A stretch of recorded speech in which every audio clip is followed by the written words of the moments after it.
Well, Ukraine's most important allies are facing limited political room to manoeuvre. The European Union has failed to come up with a new aid package after Hungary vetoed a €50 billion plan. And in the United States, President Biden wants Congress to approve more than $61 billion in aid for Kyiv. But that bill has been stalled as Republicans insist on more concessions before voting for it. Let's get more from our Washington correspondent, Janelle Dumoulin. Welcome, Janelle. Remind us why congressional Republicans are blocking this new and badly needed military aid package for Ukraine. Well, essentially, this package has turned into a legislative bargaining chip here in Washington. So Republicans essentially held it up in Congress, saying that they won't pass new aid for Ukraine unless they see a deal for tighter controls on the U.S.-Mexico border. For their part, Democrats signaled a willingness to negotiate on this in order to get Ukraine aid passed, but a couple of items on the Republican wish list they simply deemed as simply too extreme, such as the detention of entire migrant families. So in the last days of Congress for 2023, there were 11th-hour negotiations that yielded no results. Lawmakers went home without a deal on the border or on Ukraine.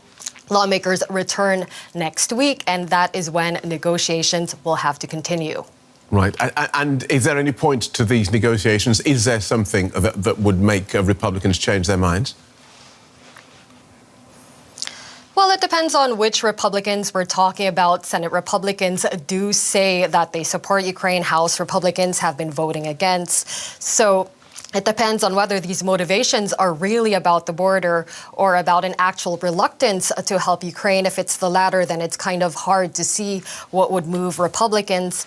House Republicans have also been pointing to the stalled counteroffensive from Ukraine, saying that that is a reason to curtail aid or attach conditions to the aid. The idea being that American support doesn't appear to be going towards a Ukrainian victory, but of course, without U.S. support, that Ukrainian victory becomes even harder to achieve.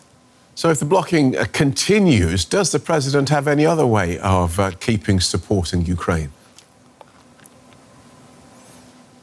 Well, a few options are being reviewed, among them the use of seized Russian assets. So along with other G7 nations, Washington is looking into putting $300 billion of seized Russian central bank assets towards Ukraine. Now, there were initially a few concerns around this idea. One, that it might provoke a retaliatory response from Russia or send a worrisome signals to countries that hold their assets in dollars or at the Federal Reserve Bank of New York, where a sizable chunk of these assets are held.